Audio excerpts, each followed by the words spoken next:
Hello again, I'm Coyote Jack, and I was looking at two articles, and it's related to licensing issues. And yes, Japan really needs to feed their shit with this because they kind of fuck up here. Just look at this for examples. Automaton, Japanese game developers face ridiculously high phone licenses fees following US acquisitions of major domestic provider light service gains to take the biggest blow.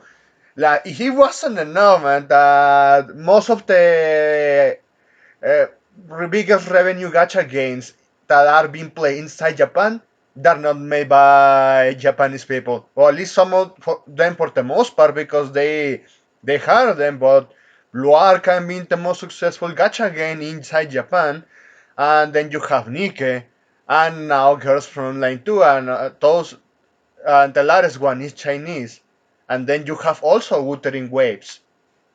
And you are seeing that probably the only ones that are actually still bringing money and are successful are the only two examples that you can count with your hand is Fate Grand Order and Uma Musume. So you see this. A change in licensing plans has made up 50 times more expensive for Japanese game developers to use commercial funds in their games and apps. For funds, Jesus Christ. One of Japan's mostly wide commercial fund services has ended its affordable license plans for game and app integrations, creating a complicated and expensive issue for domestic game developers.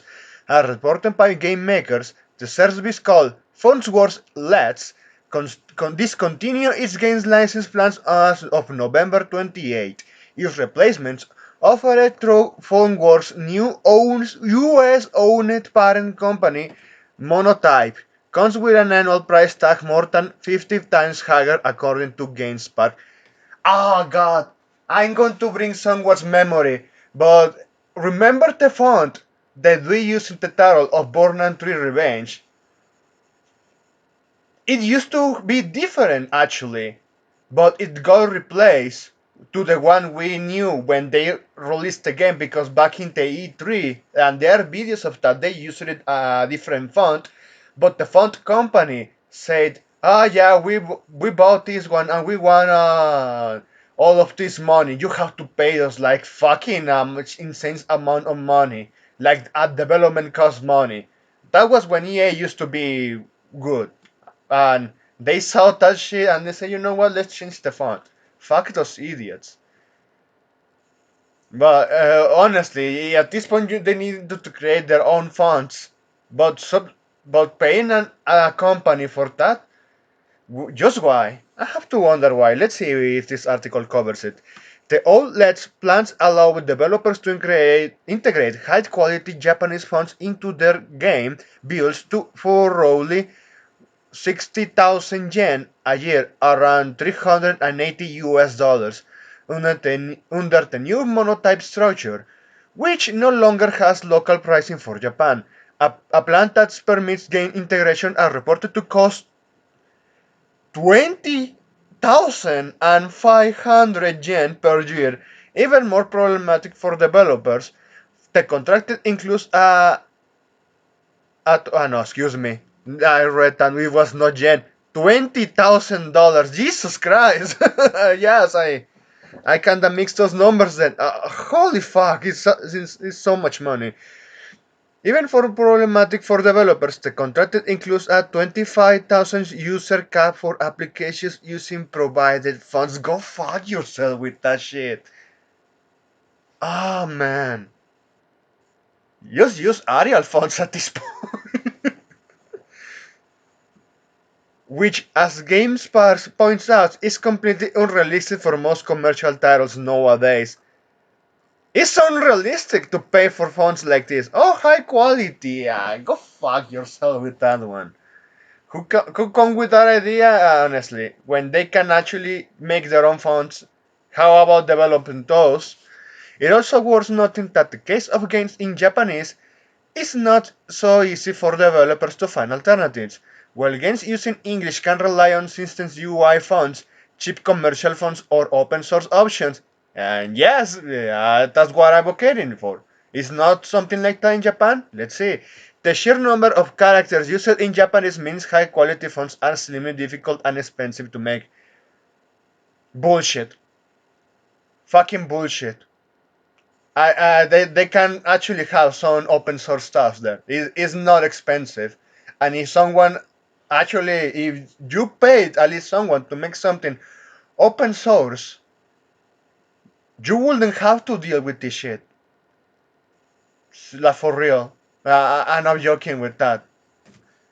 Because even there is some paid fonts that is for you to use permanently or have better models, or the open source ones. Okay, I'm going with those. Let's see one fits correctly with what I'm going to display.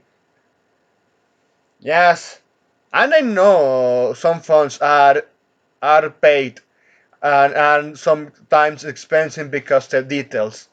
And even I insist oversaturated to me for some time to time, but still, when it is for Japan, they really need to go that route.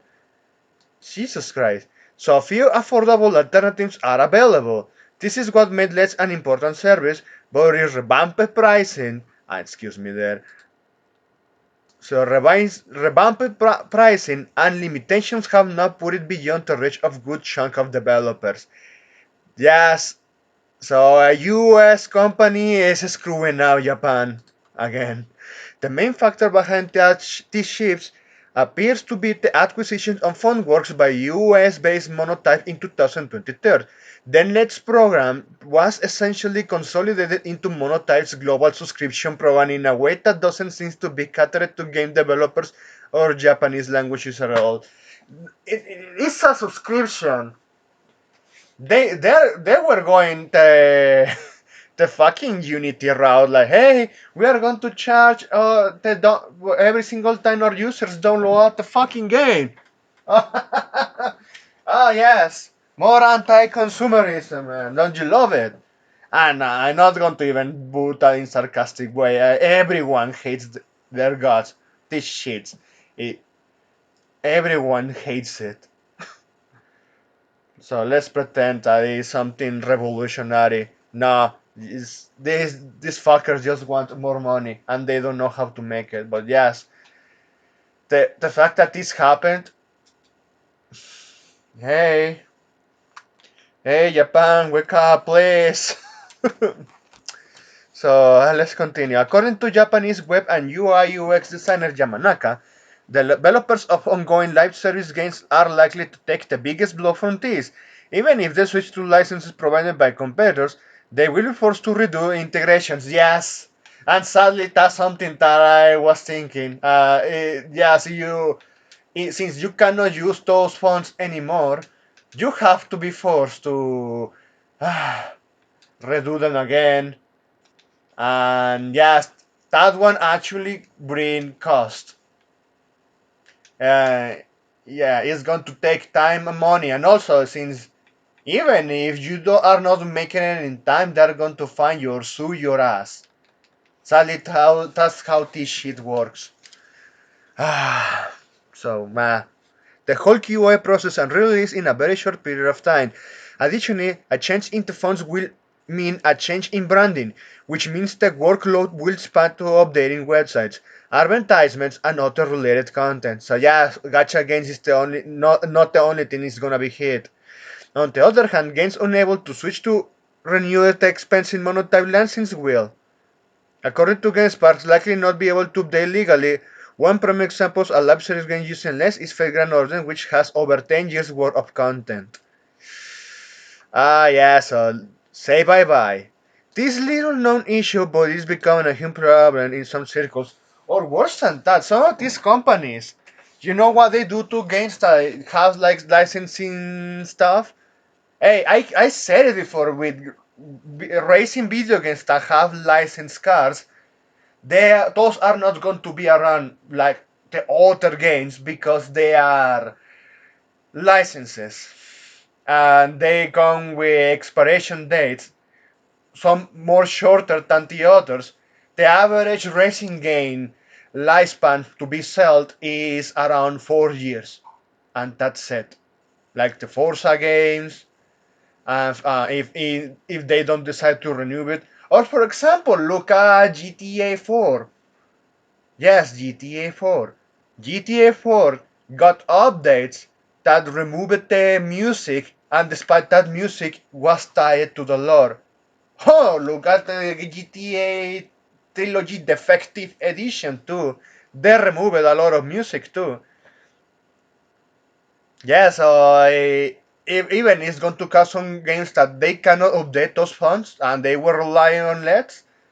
They are going to have to stop selling those games if they cannot change it because yeah, the legal implications of that are going to be pretty big.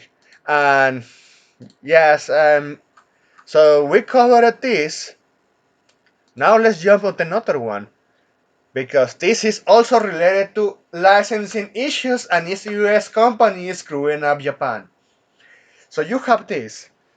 Hasbro Power Rangers purchase took toy rights back from Banco, leading to death of Super Sentai. So you know Power Rangers is the Western version that came later from Super Sentai or Sentai. Uh, this series has passed for a lot of existence and people said, oh, it's going to end, they're going to stop making it. Apparently, it's not going to be like that. The problem is they are losing the name because of Hasbro, and yes, another case of some fuck ups deals that led to this shit. So let's see, because Bonding into Comments have this one covered. While fans worldwide work to accept the reality that Super Sentai is a well and truly over, not to mention set to be replaced by Project Red, new insight into the franchise, Toys licensing deal with Banco suggests that Hasbro purchase of the Power Rangers IP played a significant role in the seminal Tokusatsu series' ultimately its demise. Yes, Hasbro, I have seen dog shit takes and movements from that company.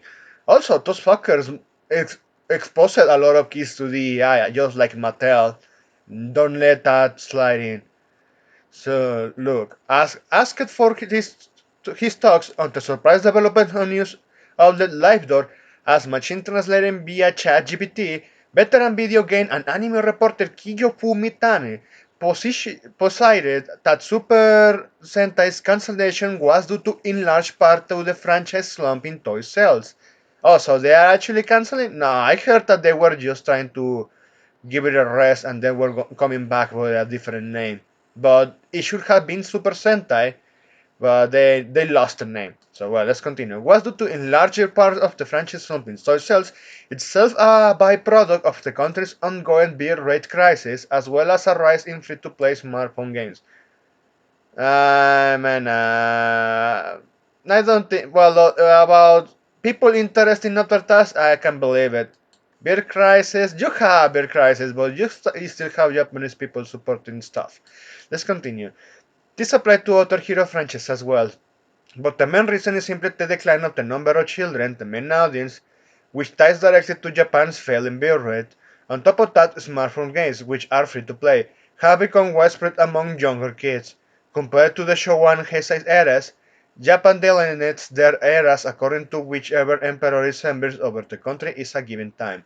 The number of compelling entertainment media has increased dramatically. That statement is not wrong. A lot of media has increased, and even when it comes to video games. But for live actions and anime, for the most part, they are retaining their Japanese traits.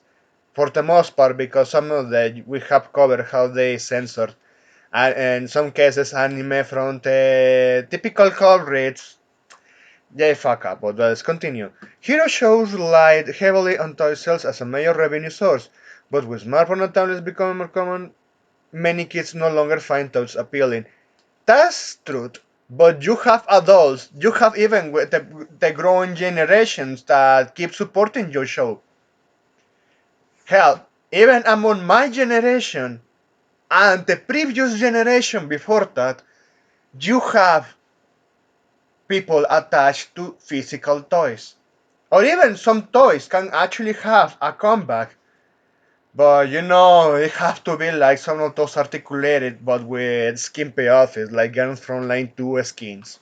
I'm just saying, man, you have to make a lot of powerful moves here if you want to survive in this over competitive market. But let's continue.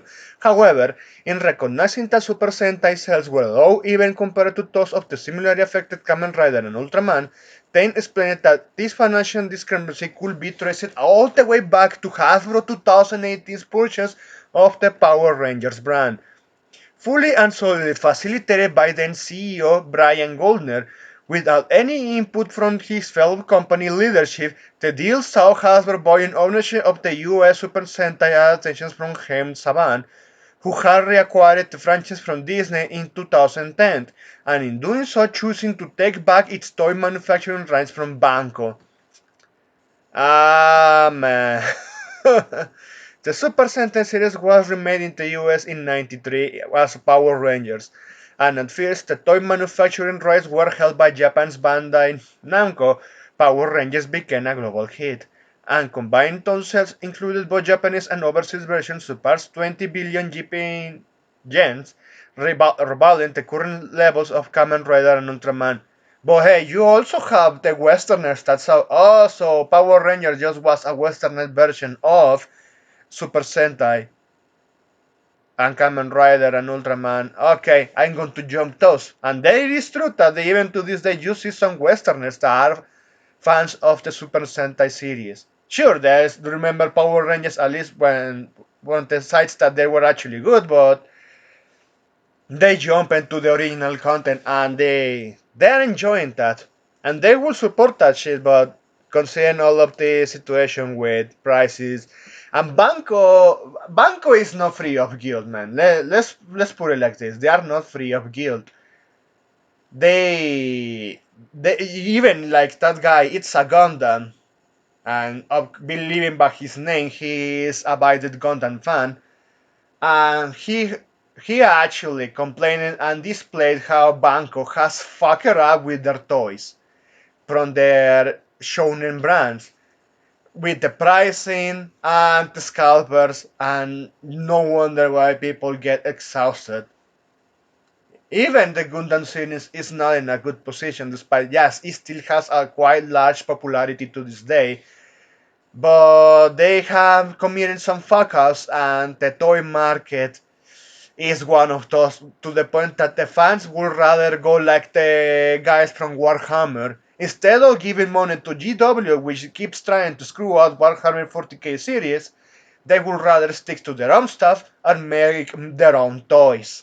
Even from the Super Sentai series, you have fans that they are making their own toys.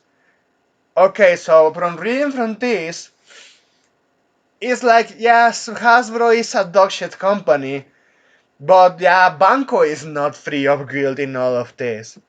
So as things are going, they say let's stop it. So, but in 2010, a major American toy company Hasbro purchased the rights to manufacture toys outside Japan and parts of Asia. As a result, Banco lost a huge portion of its revenue from Power Ranger toys. This caused overall sales to plunge rapidly, leading to today's lone-loser situation. To this end, Tain ultimately summarized: the Kamen Rider series is working on global simultaneously distribution and is expected to expand more seriously into overseas markets.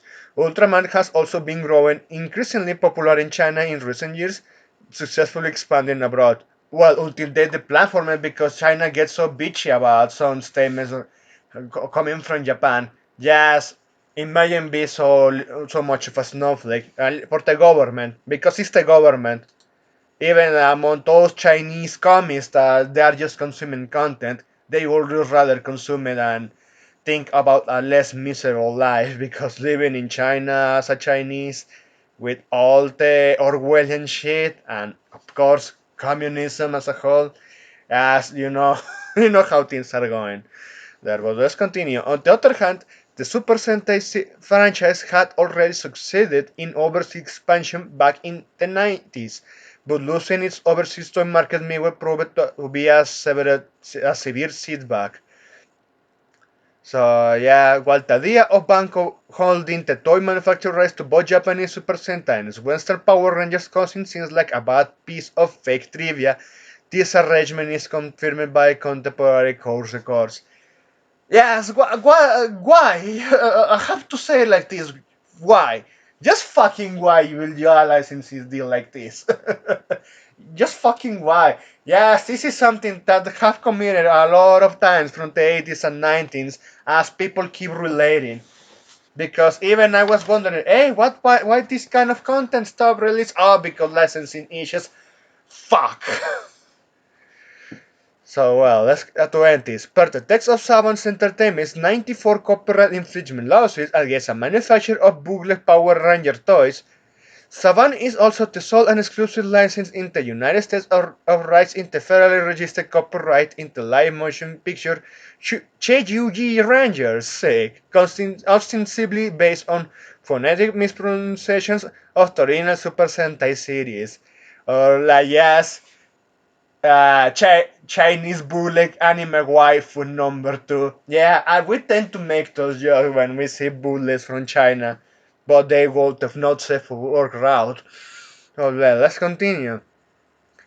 Oh man, a Japanese creation, Saban has its turn licensed Bandai and America Inc. Bandai to produce and market certain toy products delivered from the Power Rangers. So as far as Hasbro forced to recovery of the specific toy manufacturing rights, well, the company never took action against Banco specifically. Their official filing with the United States Securities and Exchange Commission regarding their largest purchase of Saban's various toys, Collins explicitly holds that Hasbro now owns all the rights and interests in the Power Rangers, Julius Jr., Luna Petunia, My Pet Monster, Popples, and Treehouse Detectives properties, and related intellectual property as well as certain other properties that were previously owned by Saban Properties or any of their affiliates, which thus allow them to rescind any outstanding licensing contracts they saw fit. Yes, Hasbro wants money. They are not in a good spot there. They fuck up so hard. Also, it's an issue for Hasbro that they greenlighted toys from franchise that they are just practically dead. Because yeah, most of the US Western culture has been died and the US people replaced it with Japan. But and Hasbro say, yeah, we want money. And that revenue like they Banco say that they were using for to keep greenlighting Super Sentai series. Yes, this is why you should make your head and your mindset be in sync. That if you engage in these types of licensing just because of the aristocracy corporation bullshit, you are going to end with situations like this mid-term and long-term, or nowadays short-term because they are accelerating the outcome of that. So yes, you have two cases can screw in Japan. Oh man, yes, licensing issues are a really pain in the ass. So that's it. Thanks for watching and please take care.